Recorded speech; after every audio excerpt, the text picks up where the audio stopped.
welcome to Living Title IX with Betsy. That's me.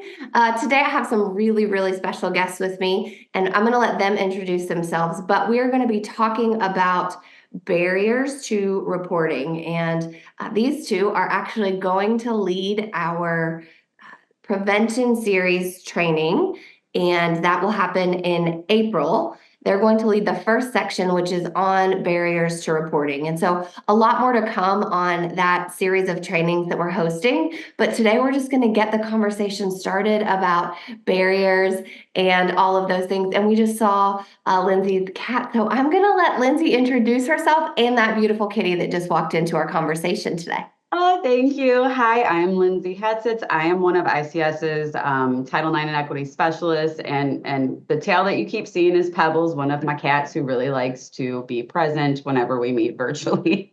Yeah. All right. And Amy, why don't you go ahead and introduce yourself? Hi, everybody. I'm Amy Buck. I am a senior Title IX and Equity Specialist for ICS, and excited to talk to you all today about how we can use and tear down barriers to help reduce and prevent Title IX behaviors on our campuses and schools. Awesome. All right. So who's going to start and tell us a little bit about what that barriers mean? I know you all have been digging into this, and we actually have a blog that's coming out on this issue, but who's going to start? Tell me something that's going on in the barriers world. I can start off. So Amy and I, when we started off, I think we really were just looking at from our experiences, right, in Title IX world and being coordinators and whatnot, what are the different types of things that we've learned have prevented individuals, whether it's in a school district or higher ed institution, what has been keeping them from reporting Title IX violations? And as we came up with that list of things, we realized that you could really break them down into two different types of categories. One is institutional barriers, and the other is personal barriers. And institutional barriers are things more like somebody doesn't know how to file a report, or they don't trust the system or the process.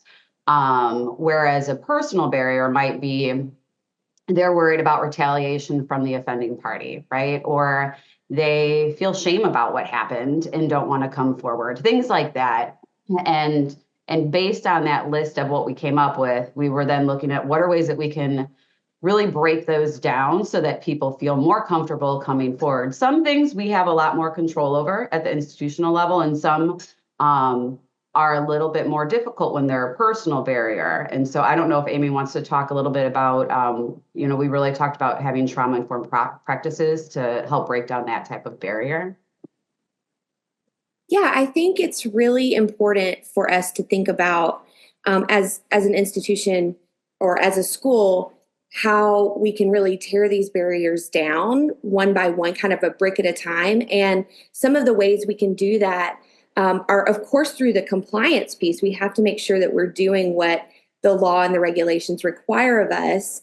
But also something kind of that we don't think about is the transparency piece and how we as an institution or a school have to approach things both from a global perspective as transparent. Just the school needs to be seen as open and accepting and inviting of those reports, but also those folks who are doing the work on the ground have to also be transparent and open about the process and knowledgeable about what that process looks like and how it plays out from a practical standpoint.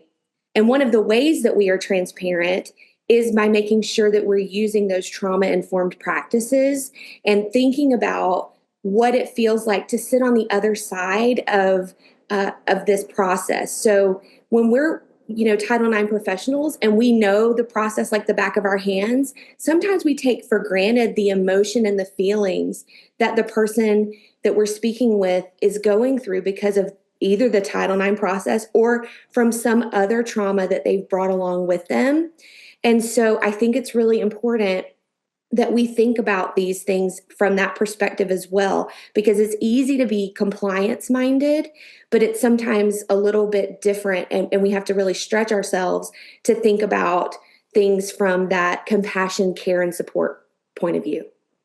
Absolutely love that. I think from the institutional piece, it's so important, but also on kind of that personal level and what is it that's going through the heads of the individuals who might be reporting, or what are other people saying on our campuses or in our school districts about what their experience was going through our Title IX process or even our disciplinary processes. So I think that's so important. And one of the things that has been on all of our brains a whole lot is um, the 2024 regulations are gone.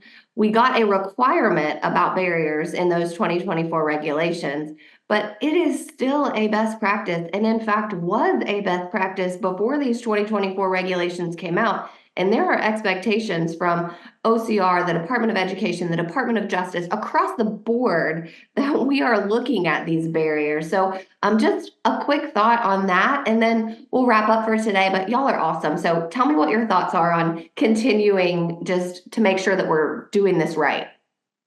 I think that it's always been really important because, I mean, we're all here for the students, right? But it also expands to the employees. And for me, you want to make sure that you have a safe place to go to school, a safe place to go to work.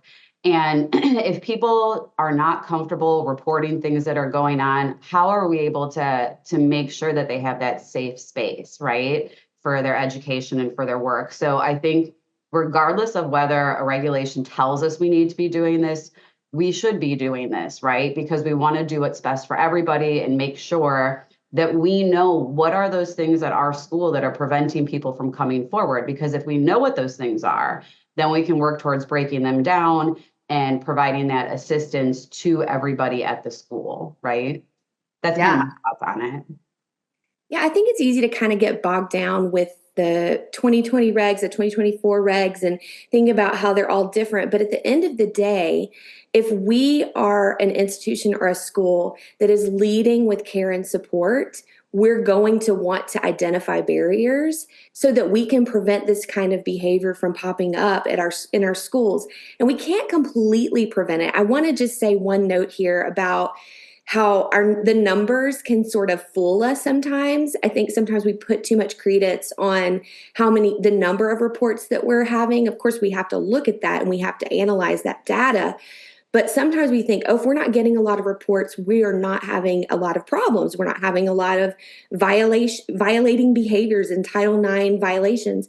But in reality, sometimes it is a deeper issue that we're not identifying, such as we haven't trained people about how they're supposed to report these things. We haven't given people confidence that we're going to address it in a proper way and actually take their concerns seriously. So I think we have to be thinking about those barriers from all different sides and really trying to address them the best we can as institutions so that we can, like Lindsay said, provide that access for everybody that's free of this discrimination and harassment. Yes, we hit on my two favorite words in this work, transparency and access. Yay. So we are making sure that those things are happening. And I just appreciate you all being with us today. For all of those out there watching and listening, we are so glad that you're with us. We are going to highlight our amazing newest Mugshot participant. What do we call them? Member. That's the word. Our newest member of the Mugshot Club. And then as a reminder, if you like, comment, subscribe, give us a little hashtag Mugshot as a comment, you could get one of these yourself and we will highlight you on our amazing show. So we're so glad that you are with us. Have an awesome day and make sure to tune in April for the training. You can register on our website, and this is going to be an awesome series for Sexual Assault Awareness Month, and we are kicking it off talking about barriers. So awesome. Have a great day, everyone, and we will see you soon. Bye.